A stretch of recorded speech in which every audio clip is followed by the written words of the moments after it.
Yellow tape around his.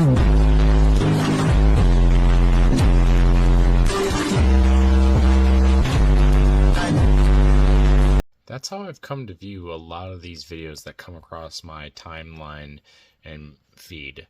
But I have worked very hard and tirelessly to get rid of these charlatans, snake oil salesmen, and straight up liars, but I guess here we are. I thought you were trying to lose weight. Lay off me, I'm starving!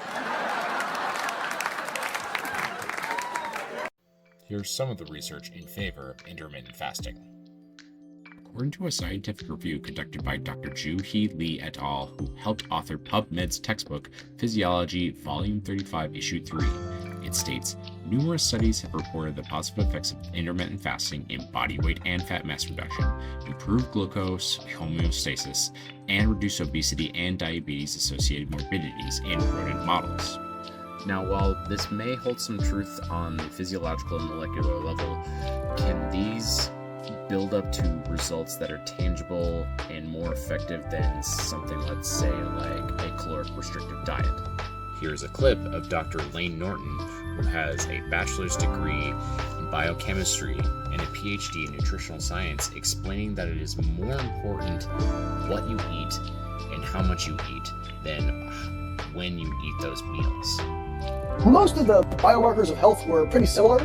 Both groups improved their biomarkers of health, but on a few of them, the intermittent fasting and protein pacing group was superior for the improvements in those biomarkers. I've had a lot of people send this to me and say, see, calories were equated between these diets, and look which group lost more body fat. But there's one major caveat here, and that is this study did not equate for protein. And we know that protein not only helps with lean mass retention, it also has a thermogenic effect and can increase energy expenditure. So in this study, the protein pacing group increased their dietary protein by about 25% per day, whereas the caloric restriction group actually decreased their dietary protein by about 25% per day. Another point of contention that I have with the intermittent fasting community and the magical properties that come with intermittent fasting is just the sheer amount of hours in the day. Now bear with me and don't judge me. I'm using what I have, and I think it actually depicts it pretty well. Now, before you, these Tupperware containers actually should just represent the total amount of calories that someone would need to eat in the day in order to attain their goals, right? This piano bench represents the amount of time that they have to do it in. So now this piano bench laid this way represents a full day's worth of eating, just normal, typical eating, okay? Now, I'm gonna switch this bench over this way. So now, the bench laying this way represents the amount of time that I have during an intermittent fasting window. Now, instead of taking the same amount of calories and eating in 5 meals, now I have to eat it the same amount of calories in a much shorter amount of time.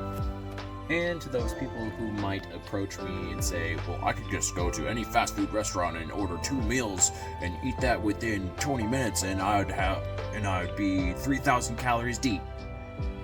To them, I say,